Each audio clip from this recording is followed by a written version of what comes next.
This player dislocated his left ankle in the second game of his senior season and ended up in hospital, but later that ankle trouble sent him into the NBA. Can you guess this player?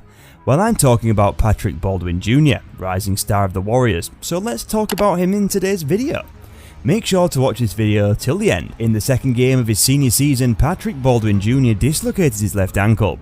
Until then, he had been considered among the top prospects in his class, with Paolo Banchero, Shea Holmgren and a few others. Due to ankle trouble, Baldwin took a 2-year tumble and was available at pick 28 for the Warriors. They gambled on the upside that once made Duke desperate for Baldwin's commitment, ignoring the 11 games of inefficient UW Milwaukee tape that crushed his stock. The Warriors brought him in for a private workout earlier this week, but the healing left ankle prevented him from doing anything strenuous. Bob Myers, president of basketball operations, said Baldwin hobbled ankle affected his performance. He only played 11 underwhelming college games before being shut down. Myers said, "We think it affected him quite a bit. We asked him when he injured himself in high school and was he able to get it back. He said no, he was battling it most of the time." Myers preached patience. The Warriors will need a lot of it from Baldwin. This is a project Myers deemed an upside swing for a guy who was highly touted but probably underperformed in college. In fact, Baldwin's appeal in his size and theoretical skills. He's 6'10" with a 7'1" wingspan and has a mechanically pretty jumper. At his best in cherry-picked moments from his freshman season, you see flashes. Later, Baldwin turned down better offers from other schools in order to attend UW Milwaukee, where his father was the head coach at the time. Myers mentioned the coach's son aspect of the pick a few times in his post-draft news conference. It's evident that this offensive player has a lot of appeal for the Warriors, considering their established but complex offensive style. While talking about Baldwin, Myers said size, skill, IQ. "We watched some films with him. You can tell he's a coach's son. Our system requires a pretty high level of thinking. He's versatile. We think he can play with some of our guys. He's what you might call a shooting big, but he can also pass, handled it a bit in college. Again, there are sparkles of potential beaming from the basket of bad college tape. In 11 games, he had 23 turnovers and only 17 assists, but a few of those passes were of a high level as well.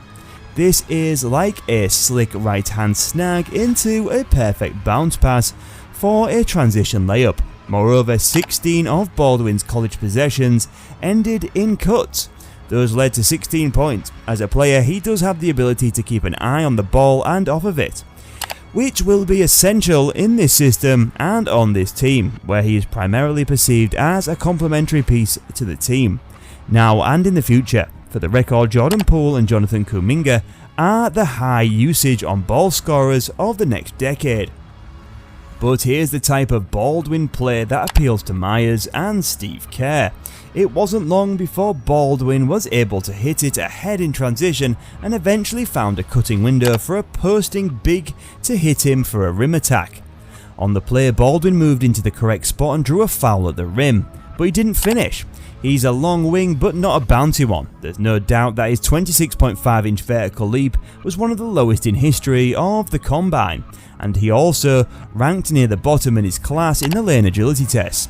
While that lingering ankle injury could certainly have a lot to do with those numbers, it is still a red flag that needs to be addressed before the draft.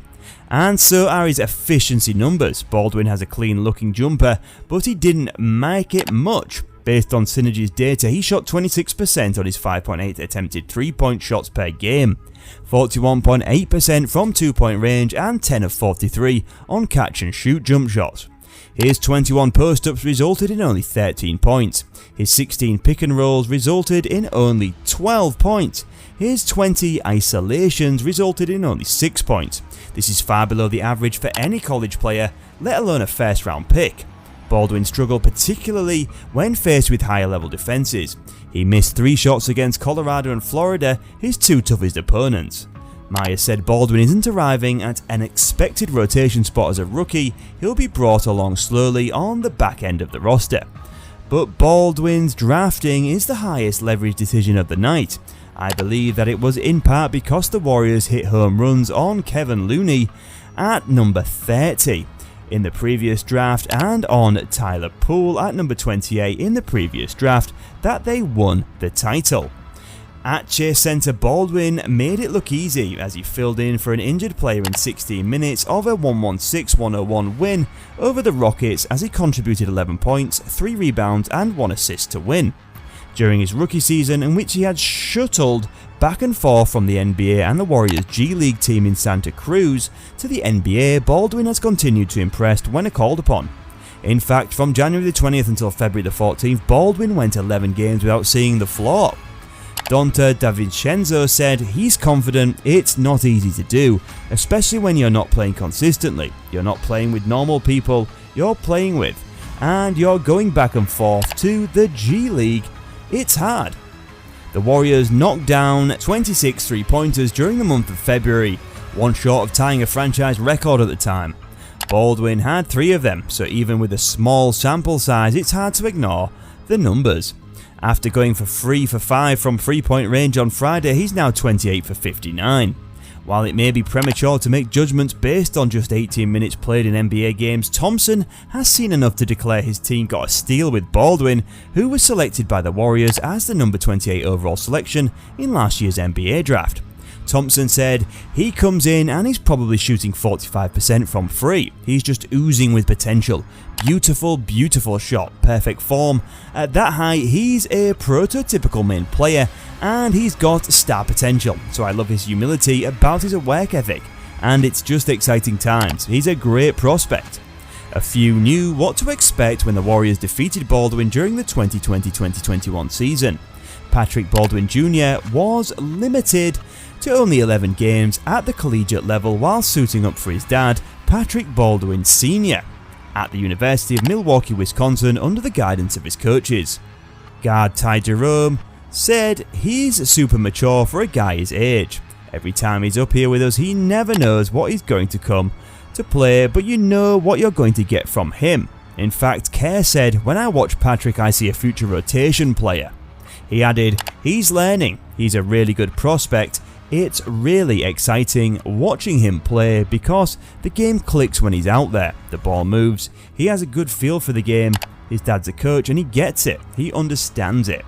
When asked about his development on the Warriors post-game show on NBC's Sports Bay Area, Baldwin said, I already have a skill set that I established and that's productive, but just building an all-around game in the paint defensively, being a 3-level scorer, being a good play connector, that's what we need. Whatever I can do to help impact winning and get better with that, that's what will help me go forward. Well, that sounds like the Warriors now have an upcoming monster that is kind of unstoppable. Anyway, what do you guys feel about Patrick? Do you think he's the rising star of the Warriors? Write your thoughts in the comment section. Don't forget to hit the bell icon to get notified of new videos. We'll see you in the next one. Peace.